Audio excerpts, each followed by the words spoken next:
देखिए आज एक्चुअल में हम लोग डील करने वाले हैं ना कार्डिनल नंबर पे, कार्डिनल नंबर। ठीक है, अब ये कार्डिनल नंबर क्या होता है? अच्छा आवाज आ रहा है? क्लियर आवाज है? वॉइस क्लियर है? अच्छा ठीक ठीक। देखिए कार्डिनल नंबर पे डिस्कशन करेंगे। तो मान लीजिए जैसे कि एक सेट ए है, एक सेट ए है, इसके अंदर में एलिमेंट है something A B P Q R. तो अगर हम लोग इस सेट के अंदर एलिमेंट्स को काउंट करें तो मेरे पास काउंटेबल नंबर ऑफ एलिमेंट, जिसको हम बोलेंगे कि number of elements in set A, in set A that will be equals to 5। Total 5 element है। तो किसी भी सेट के अंदर जितना एलिमेंट होता है that is called cardinal number. Represent कैसे करेंगे? एन ए से। और इसको पढ़ते क्या है हम लोग? इसको पढ़ते हैं हम लोग कार्डिनल नंबर ऑफ ए। इसको हम लोग पढ़ते हैं कार्डिनल नंबर ऑफ ए। ठीक है, एक्चुअल में क्या है कि ये जो वर्ड है ना कार्डिनल नंबर, ये सेट के साथ रिलेटेड है। दूसरे जगह पे हम लोग कार्डिनल वर्ड यूज नहीं करते, हम लोग सेट में यूज करते हैं ये कार्डिनल नंबर। तो कार्डिनल नंबर का मीनिंग क्या होता है? कार्डिनल नंबर का मीनिंग होता है कि किसी सेट के अंदर कितना एलिमेंट है। ठीक है, मान लीजिए जैसे एग्जांपल के लिए अगर आपसे ये बोला गया कि set A contain letters of word Pataliputra. ठीक है, इसका तो बोला गया फाइंड या तो वर्डिंग में लिखा रहेगा फाइंड कार्डिनल नंबर ऑफ ए। ठीक है, find cardinal number of set ए। तो हम लोग क्या करेंगे कि सबसे पहले सेट ए बनाएंगे। तो सेट ए जब बनाएंगे तो उसमें क्या करना है? इसके लेटर्स को लेना है। ठीक है, और हम लोग ये सीखे हैं कि सेट में जो है वो लेटर्स का रिपीटेशन नहीं होता है। तो P one time A T L I, P already present है, यू टी ऑलरेडी प्रेजेंट है, आर और ए देखिए प्रेजेंट है। बस इतना ही होगा। तो अब इसमें काउंट किए कि मेरे पास एलिमेंट है कितना। तो 1 2 3 4 5 6 7 हम बोलेंगे cardinal number of set A that will be equals to 7। ठीक है, cardinal number of set A is equals to 7। अब थोड़ा इसी चीज को आप वेन डायग्राम से समझने का कोशिश कीजिएगा, वहां पे भी इसका एप्लीकेशन होता है। ठीक है, देखिए मान लीजिए जैसे कोई एक वेन डायग्राम ऐसा दिया हुआ है जिसमें कि अपने पास दो सेट है, ज्यादा बड़ा नहीं बात कर रहे हैं, दो सेट का बात कर रहे हैं। ठीक है, दो सेट। अगर हम लोग को ये बताया कि इस वाले एरिया में देख रहे हैं ना, ये 1 नंबर 2 नंबर 3 नंबर एरिया, इस वाले एरिया में 7 एलिमेंट्स है, इस मिडिल एरिया में 2 एलिमेंट्स है, और इस राइट हैंड साइड वाले एरिया में 4 एलिमेंट्स है। ठीक है, और ये बाहर साइड में जो एलिमेंट्स है इसका क्वांटिटी जो है वो 3। ऐसा बताया गया, ये आपके वर्डिंग में मतलब आपके क्वेश्चन में ऑलरेडी मेंशन रहेगा, उसके लिए सोचना नहीं है ज्यादा हम लोग को। ये बताया गया। ठीक है, ये बोला गया कि ये सेट ए है, ये सेट बी है। ठीक है, समझने का कोशिश कीजिएगा, सेट ए सेट बी। अगर हमसे पूछा कि बताइए कार्डिनल नंबर ऑफ ए क्या होगा, तो हम बोलेंगे 7 + 2 मीन्स 9 होगा। पूरा का पूरा सेट ए, जिसमें ये दोनों आ रहा है, ऑलरेडी पिछले क्लास में इसके बारे में डिस्कशन हुआ था। तो टोटल हो गया मेरा 9 एलिमेंट्स। अगर बोला कि number of elements in set B क्या होगा, तो 4 + 2 होगा, क्योंकि बी का मतलब ये कंप्लीट पार्ट। ठीक है, तो 4 + 2 होगा यानी 6 होगा। अगर बोला number of element in A intersection B कितना होगा, हम बोलेंगे ये तो ए एंड बी पूछा, ये क्या पूछा, इसका स्टेटमेंट क्या बनेगा? Number of elements in set A and set B. ठीक है, सेट ए और सेट बी मिलके कॉमनली हमको कितना एलिमेंट दे रहा है? तो number of element in A intersection B will be equals to 2। वो कितना हो जाएगा? 2। अच्छा, एन ए यूनियन बी क्या आएगा? तो एन ए यूनियन बी को हम लोग क्या पढ़ सकते हैं कि it is the cardinal number of at least 1 set. इसके लिए वर्ड यूज किया जाता है एटलीस्ट 1 सेट।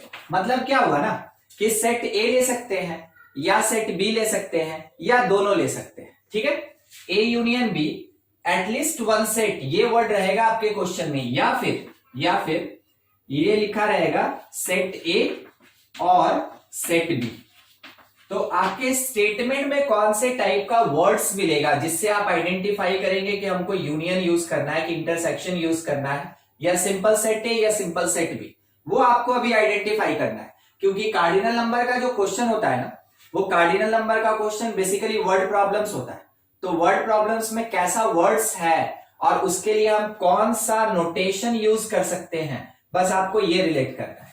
तो जब भी एटलीस्ट बोला जाएगा यूनियन आएगा, जब कभी भी ए एंड बी बोला गया उस समय इंटरसेक्शन आएगा, या फिर और कहा गया तो उस टाइम में यूनियन आएगा।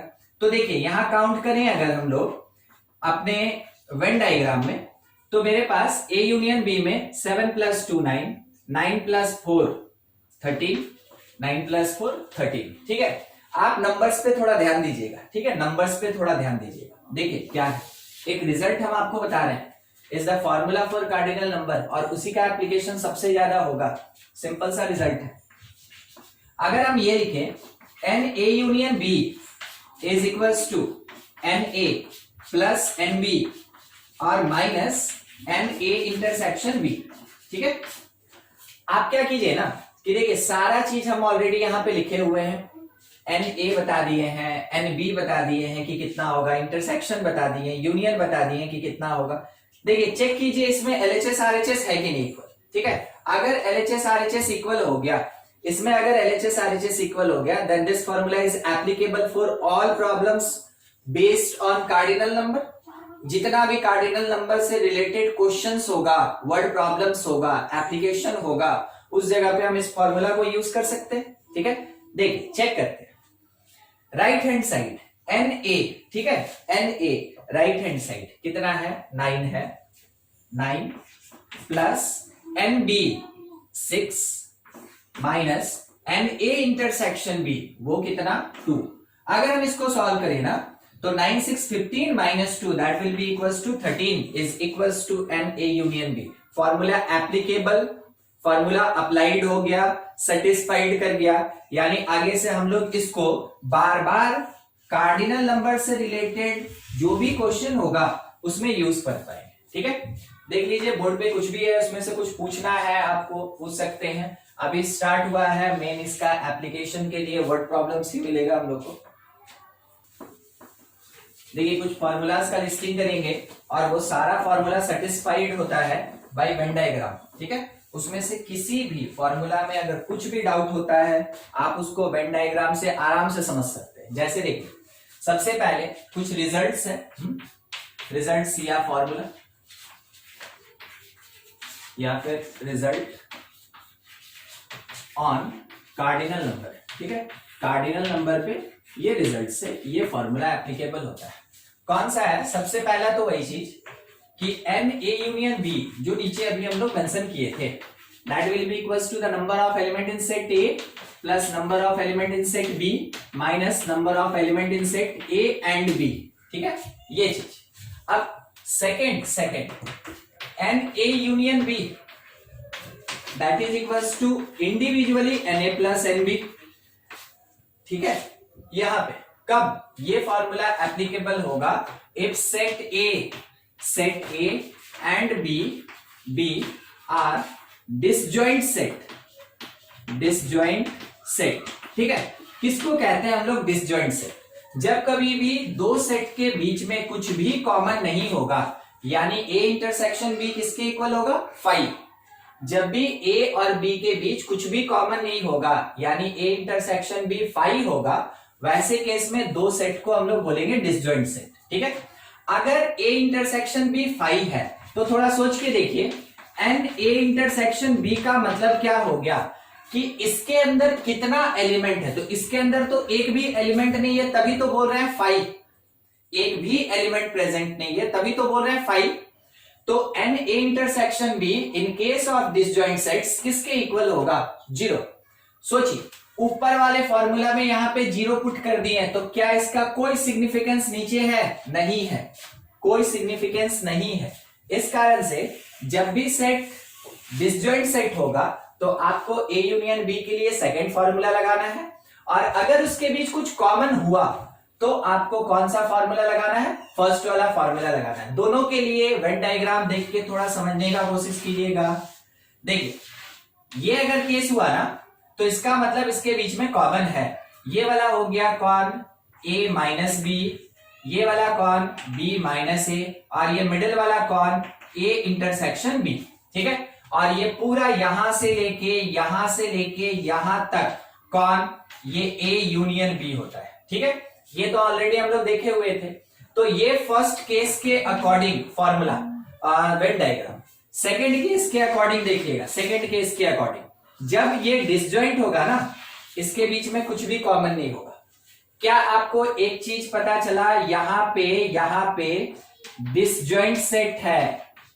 डिसजॉइंट सेट मतलब कि एक दूसरे पे ओवरलैप ही नहीं करेगा। अगर ओवरलैप नहीं करेगा तो कुछ कॉमन नहीं होगा। अगर कॉमन नहीं होता है then set called disjoint set. ये सेट ए, ये सेट बी। ठीक है, इसका मतलब क्या हो गया, देखिए कुछ भी कॉमन नहीं है, इसके जैसा ओवरलैप नहीं किया, यानी यहां कुछ भी कॉमन नहीं है। मीन्स आप ये कहेंगे कि A intersection B that will be equals to 5। दोनों चीज देखिए, ये फर्स्ट के लिए था और ये सेकंड के लिए बना हुआ है। ठीक है, अगर इसमें से आपको कुछ भी पूछना है तो हमसे पूछ सकते हैं। देखिए अगर बोला ए यूनियन बी ना, ए यूनियन बी, तो मतलब पूरा ए लेंगे और पूरा बी लेंगे, तो बस वही तो लिखे n A plus n B. तो ये कौन से केस में, in case of disjoint set. और अगर बाय द वे ओवरलैप कर गया तो ओवरलैप कर गया इसका मतलब क्या हुआ, कुछ ना कुछ कॉमन पार्ट होगा। ठीक है, कॉमन पार्ट होगा। तो जब हम ए लेके चलेंगे, ये पूरा का पूरा एक सेट लेके चलेंगे, देखिएगा ये पूरा सेट लेके चलेंगे। ठीक है, तो यहां से यहां तक एक बार आया, अब देखिए दूसरा सेट ले रहे हैं, तो फिर से देखिए यहां से यहां तक कितनी बार आया, 2 बार आया। एक बार लेफ्ट बबल में, एक बार राइट बबल में, 2 बार आया। तो बैलेंसिंग के लिए जब हर एक पार्ट को एक ही बार लेना है तो सब्ट्रैक्ट करेंगे इंटरसेक्शन को। इस कारण से फॉर्मूला एग्जिस्ट करता है कि माइनस में n A intersection B. First formula से रिलेटेड, सेकंड फॉर्मूला से रिलेटेड वेन डायग्राम है। कुछ डाउट है आप जरूर अपना माइक ऑन करें और हमसे पूछे। ठीक है, नहीं तो कुछ क्वेश्चंस पे बढ़े। अच्छा, आप लोग के पास श्रीवास्तव क्लासेस ऐप में डीपीपी दिया गया था सेट का, क्या अभी प्रेजेंट है आपके पास? इसका क्वेश्चन एक्चुअली में थोड़ा लेंदी होता है, इस कारण से अगर आपके पास रहेगा ना तो हम क्वेश्चन नंबर बोलेंगे और फिर यहां डील कर सकते हैं। नहीं है? चलिए ठीक है, नहीं है मतलब, है ना, कुछ नहीं आप बोले इसका मतलब नहीं होगा। देखते हैं क्वेश्चन, देखते हैं। आप उन सबको ऑलरेडी है ना लोड करके रखा कीजिए, जरूरत पड़ता है उसका। देखिए, अच्छा मेरे पास क्या क्वेश्चन दिया है, in a college of 300 student, in a college of 300 students, every student reads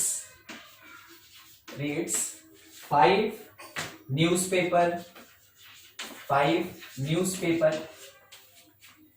and every newspaper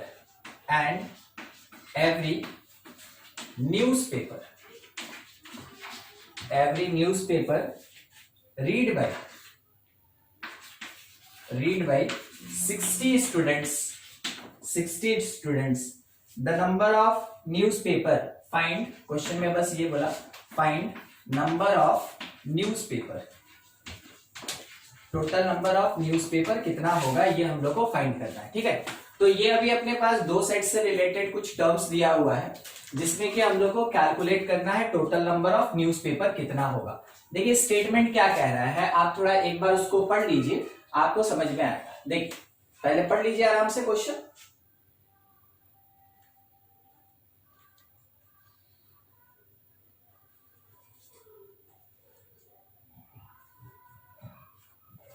हो गया? देखिए क्या बोला, in a college of 300 student every student read 5 newspaper. तो टोटल रीड न्यूज़पेपर कितना न्यूज़पेपर टोटल पढ़ा गया, टोटल कितना, तो 300 स्टूडेंट था और एक स्टूडेंट 5 न्यूज़पेपर पढ़ रहा है, ठीक है। एक स्टूडेंट बोला ना, एक student, every student read 5 newspaper, एक स्टूडेंट 5 न्यूज़पेपर पढ़ रहा है और स्टूडेंट कितना है 300, तो 300 इंटू 5 हो गया, चलिए ठीक है। उसके बाद आगे क्या बोला गया, and every newspaper read by 60 student, तो हम लोग ये मान लें, let number of newspaper, number of newspaper that will be equals to x, ठीक है। तो बोला गया every newspaper read by 60 student, तो टोटल नंबर ऑफ, फिर से total number of readed newspaper, इसके बेसिस पे, सेकेंड डेटा के बेसिस पे ये कितना हो जाएगा, तो मेरे पास 60 स्टूडेंट है, ठीक है, वो एक न्यूज़पेपर पढ़ता है, तो x न्यूज़पेपर कितना स्टूडेंट पढ़ेगा, 60x। एक न्यूज़पेपर एवरी एक न्यूज़पेपर 60 स्टूडेंट पढ़ता है, तो x नंबर ऑफ न्यूज़पेपर कितना स्टूडेंट पढ़ेगा, 60x। अब देखिए उसी न्यूज़पेपर को कितनी बार पढ़ा गया, उसी न्यूज़पेपर को कितनी बार पढ़ा गया, मतलब ये दोनों क्वांटिटी सेम होगा, ठीक है। न्यूज़पेपर को पढ़ा जा रहा है, तो 300 into 5 that will be equals to 60x। आप यहां से x कैलकुलेट कर सकते हैं, ये कितना आएगा 250 ना, बंद कर दिया था, चालू कर ये 2 पार्ट में बन जाएगा था।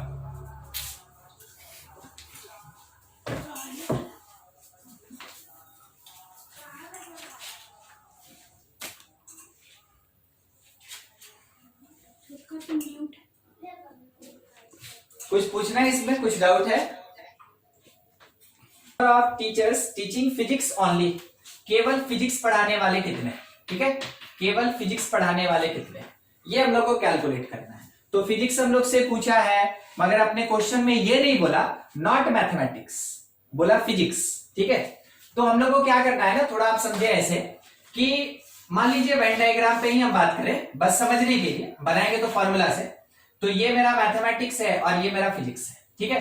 दो चीज समझने का कोशिश कीजिएगा, अगर बाय द वे हम इसको ए बोले, इसको बी बोले और इसको सी बोले, तो number of element in mathematics that will be equals to A plus B, number of element in physics is equals to B plus C, ठीक है। अगर बोला गया यहां से यूनियन यानी टोटल, तो M union P A plus B plus C, और अगर बोल दिया गया इंटरसेक्शन एम इंटरसेक्शन पी, तो it is equals to B.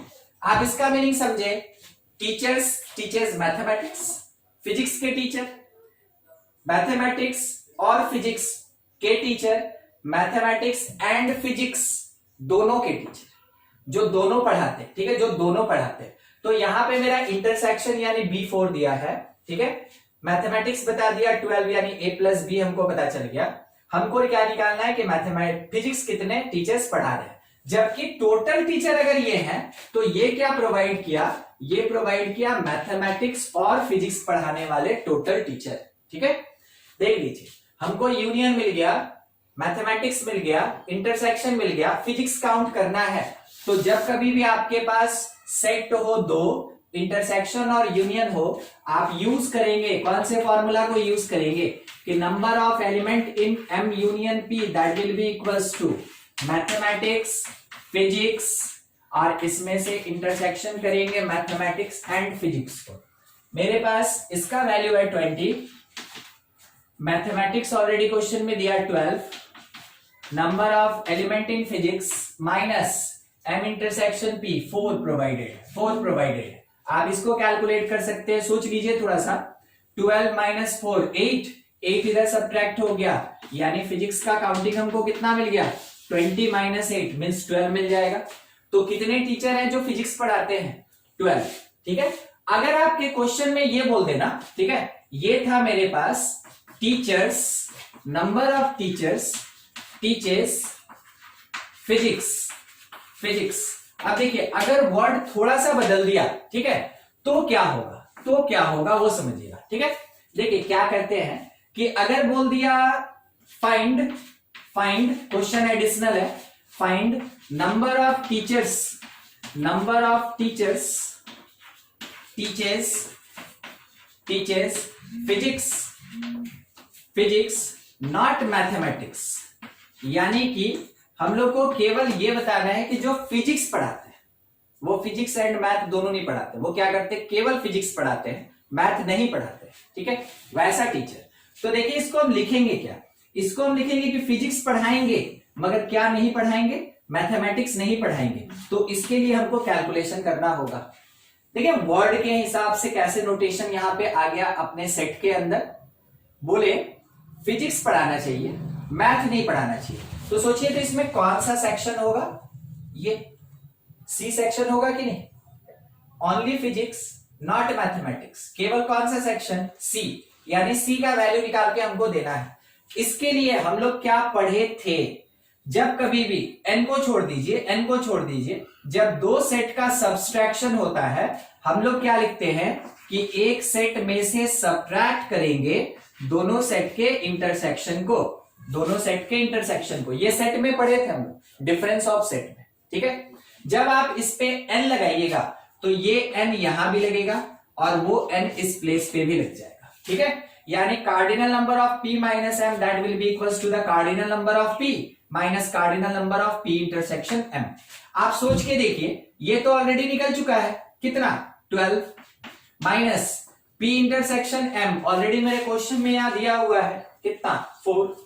हम ये कह सकते हैं कि 8 होगा। यानी number of teachers who teaches physics but not mathematics, उसका क्वांटिटी कितना होगा, उसका नंबर ऑफ टीचर्स कितने होंगे, 8 होंगे।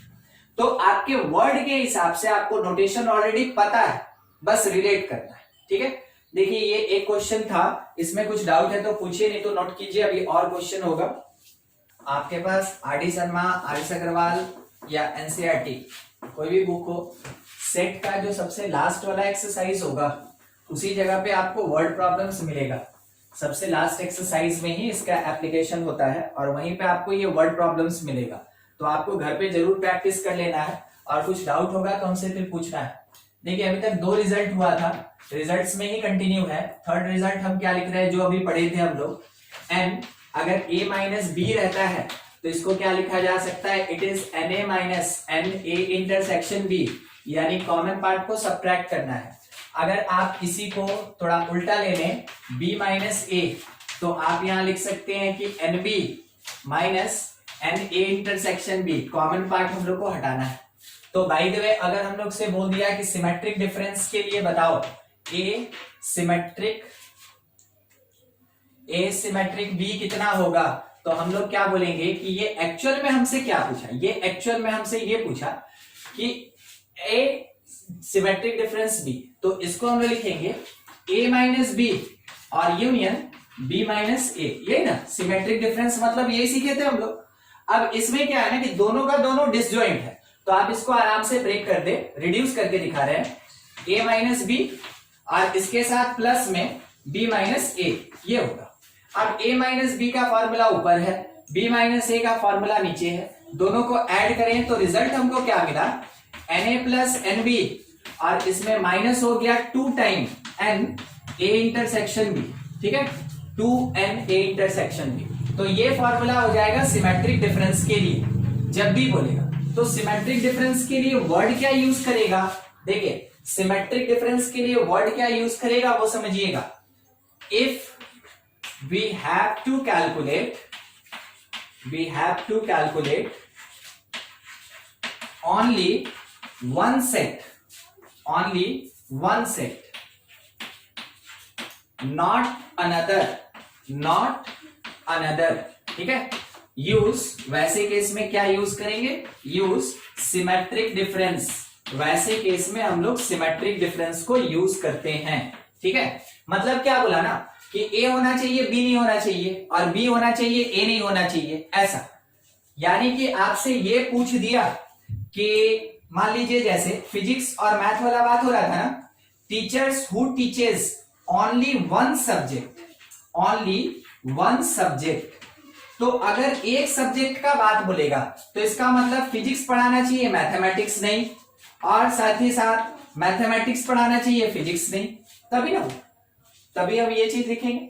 और देखिए यही चीज तो बता रहा है ना कि एक्चुअल में सिमेट्रिक डिफरेंस निकल रहा है किसका किसका, फिजिक्स का और मैथमेटिक्स का, फिजिक्स का और मैथमेटिक्स का। तो देखिए सिमेट्रिक डिफरेंस के लिए बेसिकली आपके पास ऐसा वर्ड रहेगा, क्या लिखा रहेगा, एक सेट मगर दूसरा नहीं, ओनली वन सेट, ठीक है, ऐसा कुछ भी लिखा है, मतलब सिमेट्रिक डिफरेंस हमको यूज करना है। ध्यान रखिएगा, अभी जो क्वेश्चन हम लोग देखे थे उसके बेसिस पे आपको थोड़ा समझा रहे थे कि सिमेट्रिक डिफरेंस कैसा होगा। बाकी तो वर्डिंग में जो हमको मिलेगा हम उसको यूज करते चलेंगे, क्वेश्चन में वो साथ में आता रहेगा, आप समझिएगा उसको देखते।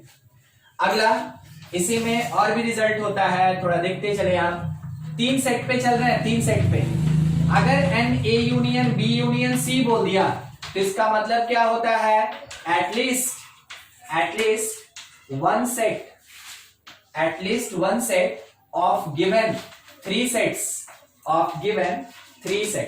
और फॉर्मूला क्या एग्जिस्ट करेगा वो देखिए, n A union B union C is equals to, ये फॉर्मूला आपको याद करना पड़ेगा, ठीक है, तब जाके कार्डिनल नंबर का क्वेश्चंस बनेगा। Minus n A intersection B minus n B intersection C minus n C intersection A और plus n A intersection B intersection C, ठीक है। ये तो ये फॉर्मूला अपने पास A union B union C के लिए आ रहा है। देख लीजिए इसमें कुछ डाउट है तो पूछा जाए एक बार। चलिए ये समझ गए। अच्छा इसमें आपको क्या डाउट हो सकता है वो हम समझा दें। मान ले रहे हैं जैसे आपको अगर पता नहीं चलेगा कि हाँ क्या पूछना है तो कैसे पूछिएगा, जैसे ये क्या लिखा है, ठीक है, सी इंटरसेक्शन ए, मतलब क्या हुआ, सेट सी और ए का कॉमन पार्ट हुआ, ठीक है। आपको ये पता होना चाहिए ये क्या है, ये तीनों सेट का कॉमन पार्ट है, ये तीनों सेट का कॉमन पार्ट है, ठीक है। तो आपको कुछ इस तरीके से समझ में आना चाहिए कि फॉर्मूला जो लिखा गया हर एक इंडिविजुअल पार्ट अपने पास क्या बोल रहा है, क्या बता रहा है। तो ए और बी का कॉमन, बी और सी का कॉमन, सी और ए का कॉमन, तीनों का कॉमन ए बी और सेट सी, यानी पूरा का पूरा सर्कल, बस यही चीज अपने पास फॉर्मूला में एग्जिस्ट कर रहा है। क्वेश्चन में दिया हुआ रह सकता है, मान लीजिए जैसे एक एग्जांपल के लिए हम छोटा सा बना दे वेन डायग्राम के बेसिस पे, फिर वर्ड प्रॉब्लम्स लेंगे, set A set B set C, ठीक है, set A set B set C, ऐसा दिया। एलिमेंट्स हम लोग के पास प्रोवाइड किया गया 1 2 3 4 5 6 7 8, ऐसा कुछ, ठीक है। कोई हमको बताएगा एन ए इंटरसेक्शन सी कितना, n A intersection C, A intersection C, check कीजिए, आंसर देने का कोशिश कीजिए। 6 5, हाँ, ए और सी का कॉमन 5 और 6 आएगा, एकदम ठीक, 5 और 6 आएगा। अच्छा तीनों का कॉमन बता दीजिए तो, तीनों सेट का common, A intersection B intersection सी,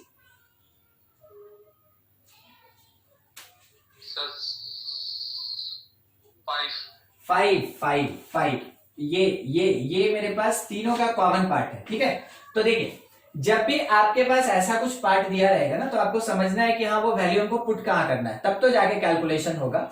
जब कभी भी हम आपको भी बोले ना कार्डिनल नंबर वाला क्वेश्चन होगा तो फॉर्मूला से भी बना सकते हैं और दूसरा वेन डायग्राम से भी बना सकते हैं। वेन डायग्राम थोड़ा सा स्टार्टिंग में लेंदी होगा, मगर उसके बाद एक पर्टिकुलर क्वेश्चन का जब आप वेन डायग्राम सॉल्व कर लेंगे उससे कुछ भी क्वेश्चन पूछा जाए आप आंसर दे सकते हैं। मगर फॉर्मूला के साथ क्या बाउंडेस है ना कि आप एक फॉर्मूला एक पर्टिकुलर क्वेश्चन के लिए लगाएंगे, एक फॉर्मूला एक पर्टिकुलर क्वेश्चन के लिए लगाएंगे। अगर उस फॉर्मूला से क्वेश्चन बन गया तो ठीक, नहीं तो दूसरा क्वेश्चन बनाने के लिए फिर आपको दूसरा फॉर्मूला लगाना होगा। तो वेन डायग्राम का काफी ज्यादा सिग्निफिकेंस होता है, ठीक है, इसलिए आपको तैयार रहना है वेन डायग्राम से रिलेटेड क्वेश्चन के लिए। नोट करिए, इसमें से देख ले कुछ डाउट है तो पूछा जाए, नहीं तो फिर आगे बढ़े। स्क्रीनशॉट ले लीजिएगा। चलिए देखिए, चलेगा क्वेश्चन अपने पास ये था, in a class of 35 students, in a class of 35 students 24 like to play cricket, 24 like to play cricket, ठीक है, क्रिकेट खेलने वाले 25 हैं और 24 है, and 16 like to play football, 16 like to play football, ठीक है, फुटबॉल खेलने वाले कितने 16 है। आगे बोला गया, अच्छा, at also each student like to play at least one of two games, the number of student who like to play. Question में ये बोला गया, find number of students who like to play both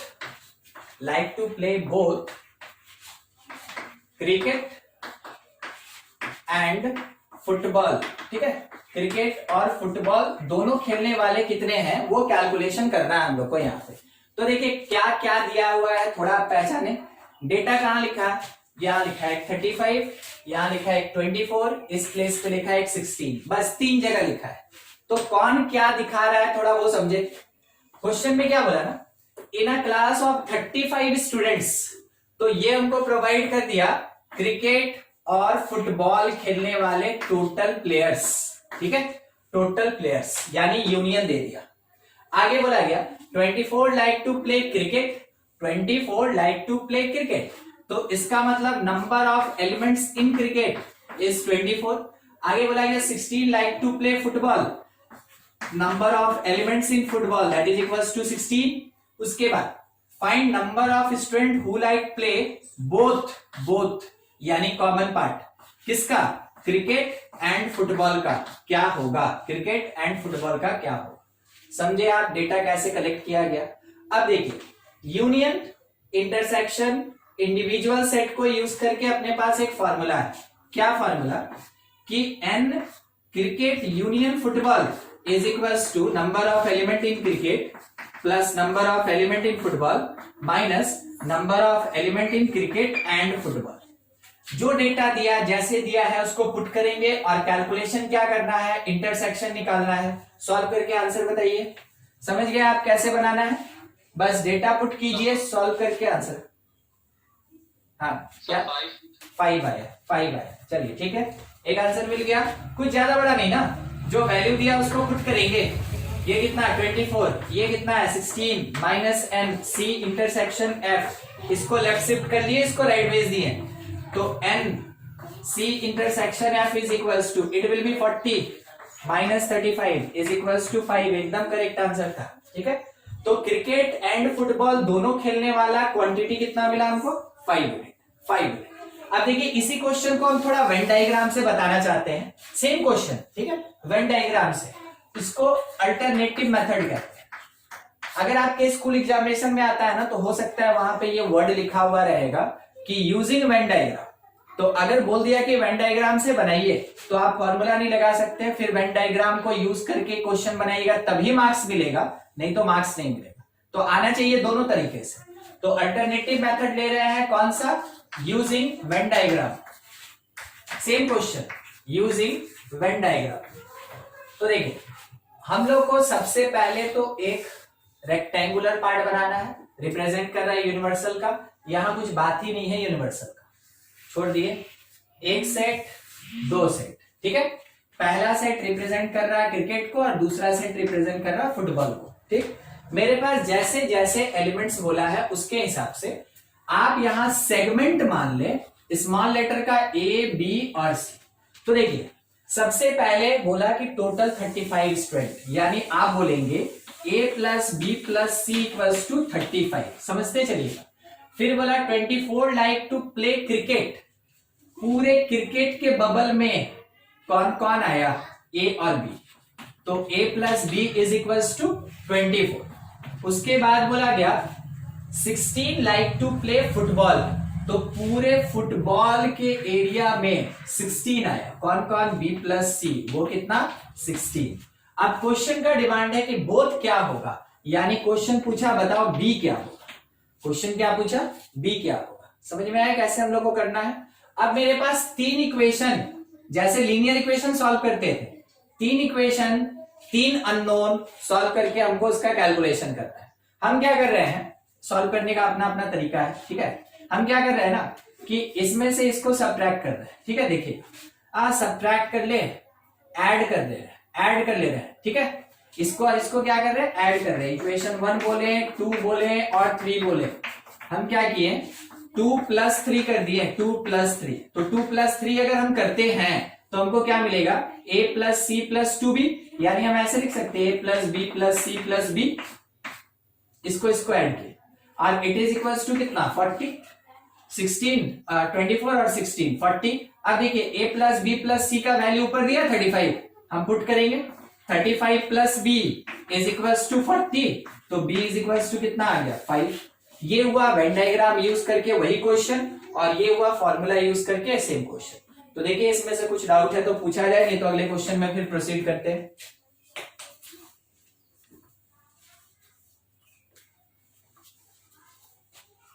देखिए क्वेश्चन में क्या लिखा हुआ है,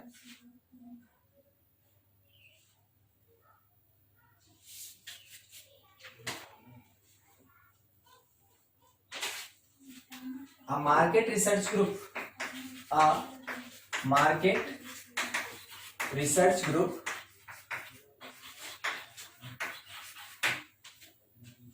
conducted a survey of 1,000 customers and reported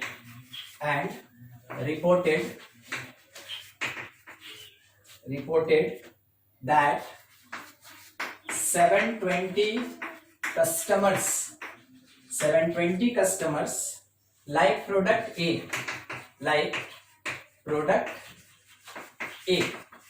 and 450 like product B, तो then least number that must have like both product, ठीक है। then least number like both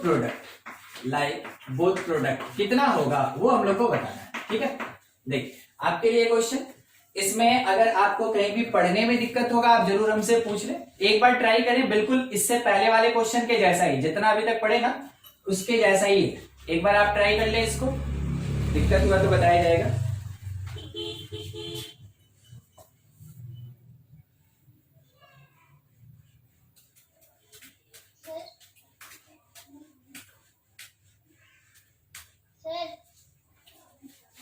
हाँ बोलिए सर। 170 आंसर होगा, 170।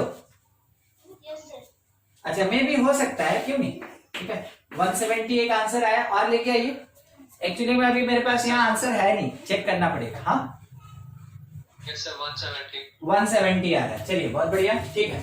अपने पास क्या है ना कि टोटल कस्टमर्स कितने, 1000, तो मतलब ये क्या दिया, A यूनियन B दिया 1000, उसके बाद 720 लाइक प्रोडक्ट है, ठीक है, और 450 लाइक प्रोडक्ट भी 450, ठीक है। हम लोग से पूछा बोथ कितना, तो इंटरसेक्शन निकालना था, है ना, यही काम किया आप। फॉर्मूला आप लगा दिए कि हाँ भाई देखो क्या होता है कि union that is equals to A + B R - N A intersection B, ठीक है। हम लोग पुट किए, ये हो गया 1000 इज इक्वल्स टू A का 720 प्लस B का 450 माइनस A इंटरसेक्शन B, आप बिल्कुल यही काम किए। तो 7 4 11 1 1 7 0 और minus N A intersection B, ये पूरा पार्ट 1000, इसमें से आप इसको सब्ट्रैक्ट किया, आपका आंसर आया था कितना, 170 एकदम करेक्ट आंसर है, ठीक है। यहां से हम लोग को मिल जाएगा कि N A intersection B that is equals to 170, एकदम ठीक, ठीक है, सही। देखिए एक और क्वेश्चन दे रहे हैं, इस बार ऐसा ही क्वेश्चन रहेगा मगर ट्राई कीजिएगा किससे, वेन डायग्राम से, ठीक है, वेन डायग्राम से। देखते हैं,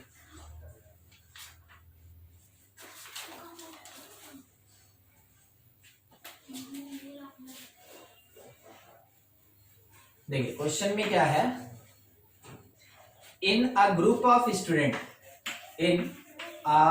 ऑफ स्टूडेंट्स students 100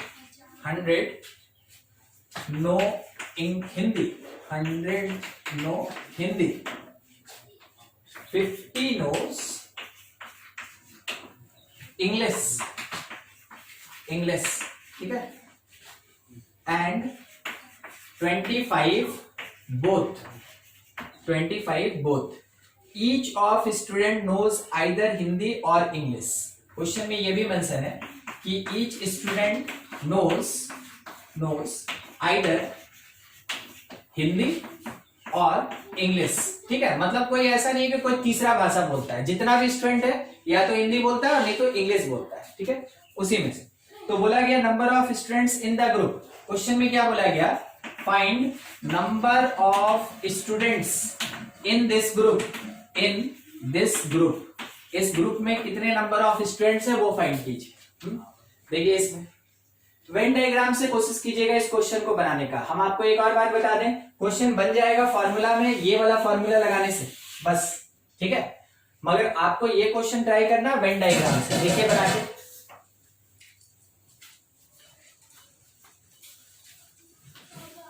बना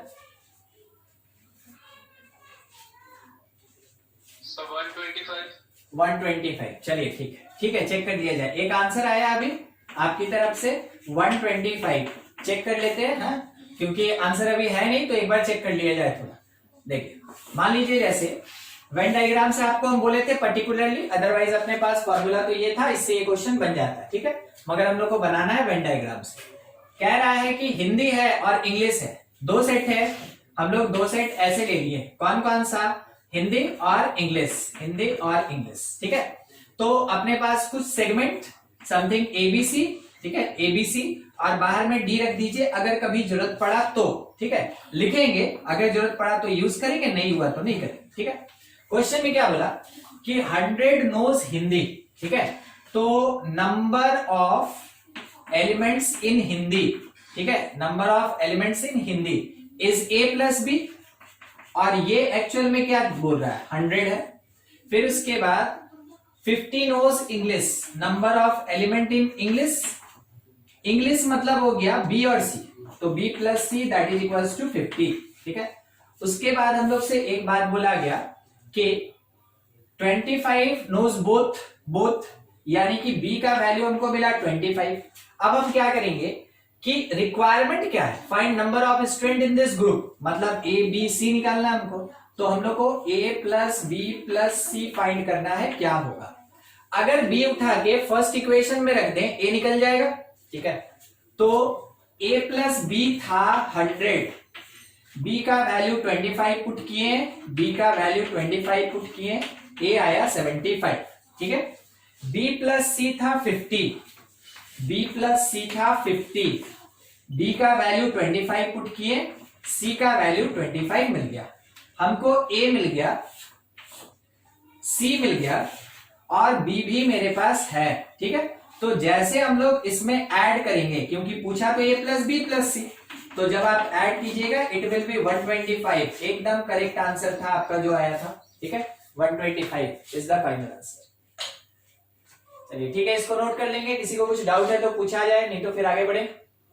3 सेट के लिए हम ज्यादा प्रेफर करते हैं हमेशा वेन डायग्राम, ठीक है, इसलिए क्योंकि उसमें कितना भी क्वेश्चन पूछा जाए वेन डायग्राम से बनेगा, आपके पास कोई रेस्ट्रिक्शन नहीं होता है कि आप उसको कैसे बनाएंगे जब भी 3 सेट दिया रहता है। देखिए क्वेश्चन क्या है, in a class of 175 students, in a class of 175 students, आगे ये बोला गया मैथमेटिक्स पढ़ने वाले जो हैं वो बता दिया है 100, ठीक है, 100। फिर उसके बाद फिजिक्स बताया गया, फिजिक्स ये बताया गया 70। उसके बाद केमिस्ट्री बताया गया, क्वेश्चन में डेटा में ये केमिस्ट्री बताया गया 40।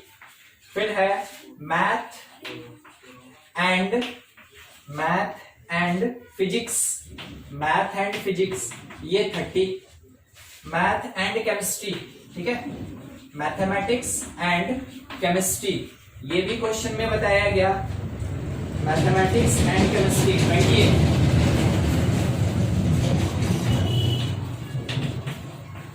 Physics and chemistry, physics and chemistry ये क्वेश्चन में दिया 23। अच्छा, mathematics physics and chemistry, math physics and chemistry, ये हम लोग के क्वेश्चन में दिया हुआ है 18। क्वेश्चन में अब पूछा गया how many students have offered mathematics alone, ठीक है, ओनली मैथ, कितना स्टूडेंट होगा, ना ही फिजिक्स ना ही केमिस्ट्री, केवल किसका, मैथ का होना चाहिए, ठीक है, और किसी का नहीं होना चाहिए। वैसा कितना स्टूडेंट होगा, ये क्वेश्चन का डिमांड है।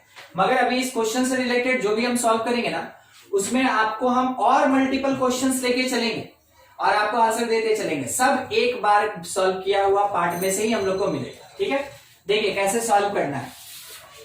आपको 3 सेट पता चल रहा है, आप इसमें क्या करें कि 3 बबल बना ले, 3 बबल, ठीक है, 3 बबल तीनों सेट को रिप्रेजेंट करेगा। ये कौन कौन, ए बी और सी, ठीक है, सेट ए है। तो हम लोग क्या करें, मैथ फिजिक्स केमिस्ट्री लिख ले, मैथ फिजिक्स केमिस्ट्री, ठीक है, पार्ट है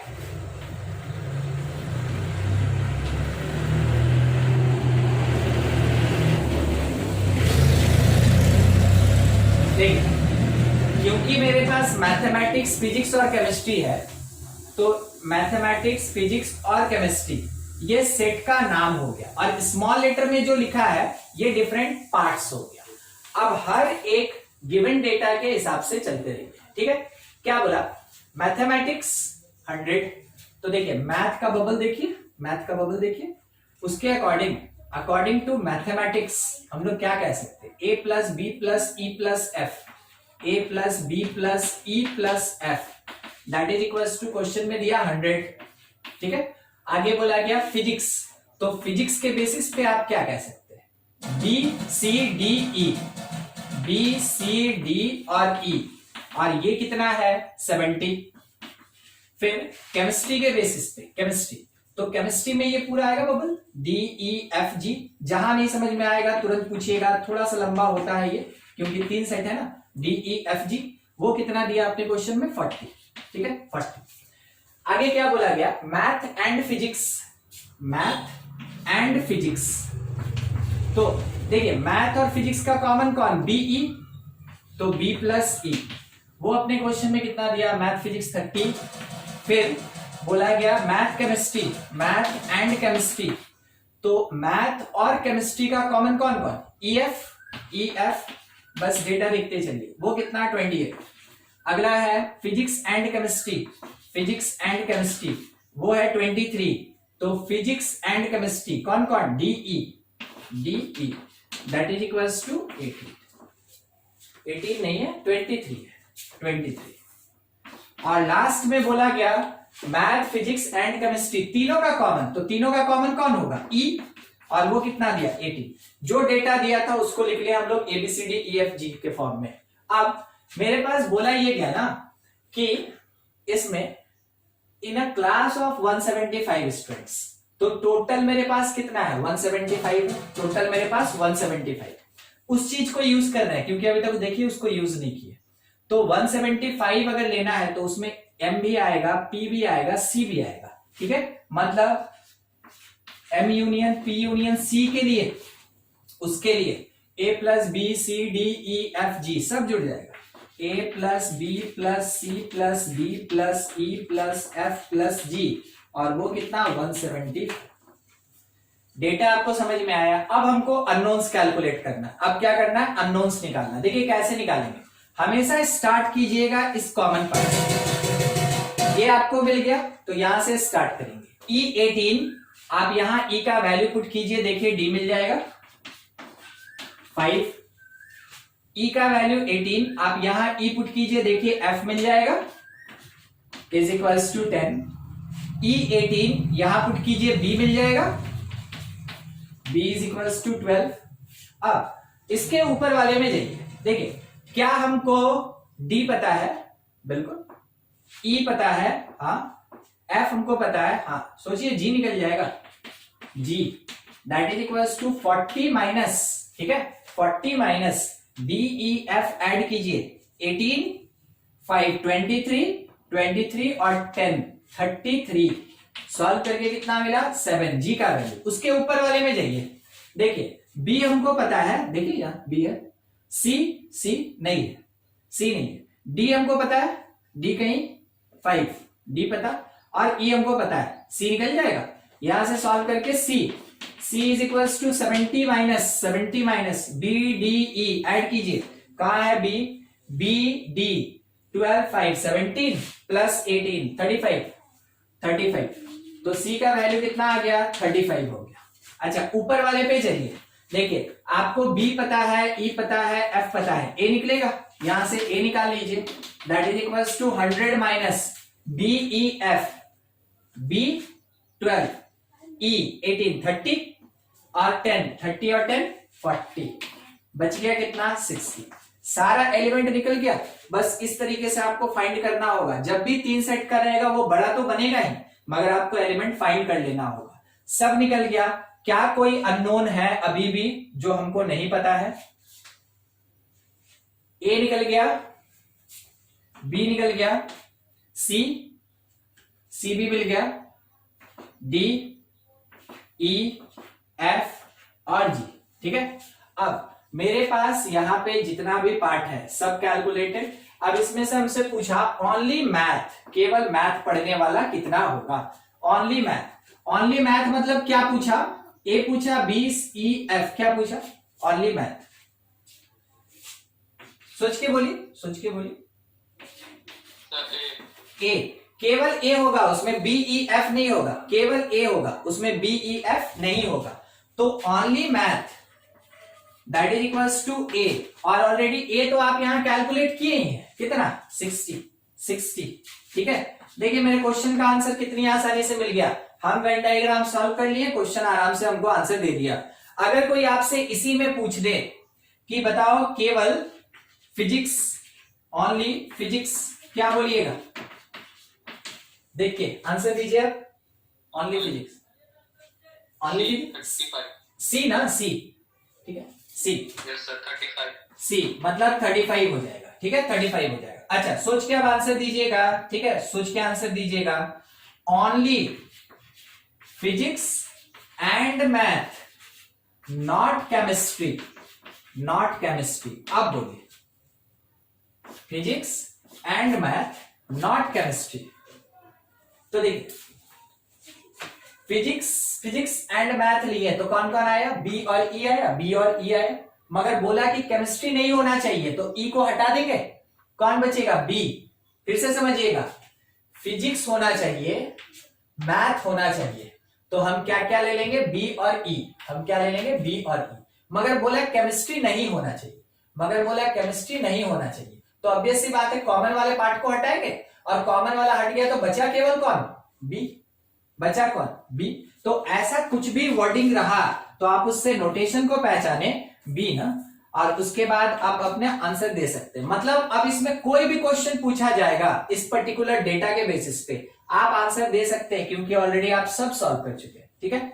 तो बी, अपने पास बी कितना आया? इधर कहीं था ना, 12।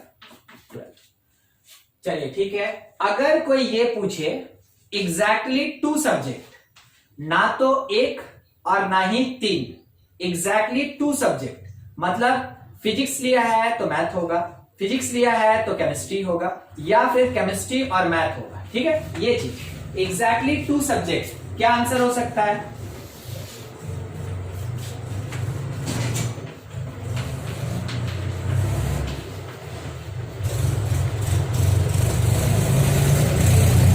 देखिए एग्जैक्टली 2 सब्जेक्ट, ना तो 1 ना ही 3, तो बी डी एफ, समझे कि नहीं? Exactly 2 subject, B D F, ना तो 3 लिए और ना ही 1 लिए, ठीक है। केवल कितना लिए? 2 सब्जेक्ट वाला, ठीक है, बी डी और एफ। तो हम आंसर लिख सकते हैं यहां पे बी डी एफ, और बी डी एफ है मेरे पास, कहीं से हम लोग ऐड कर लेंगे। बी डी एफ 12 17 27, ठीक है, ये हो गया। चलिए आप इसको नोट करेंगे फिर आगे बढ़ा जाए। ये चीज ना एक बार चेक कर लीजिएगा आप लोग, पता नहीं ये हो भी सकता है नहीं भी हो सकता है, ये इसका कोई ठीक नहीं रहता है, ठीक है, ये हो भी सकता है नहीं भी हो सकता है, ठीक है। वो लास्ट वाला पार्ट किसी काम का है नहीं, क्योंकि उसके बिना तो हम लोग सारा कैलकुलेशन कर ली, तो ये मे भी इक्वल हो भी सकता है नहीं भी हो सकता है, ठीक है। तो इसका कोई वैसा सिग्निफिकेंस भी नहीं है, ध्यान रखिएगा।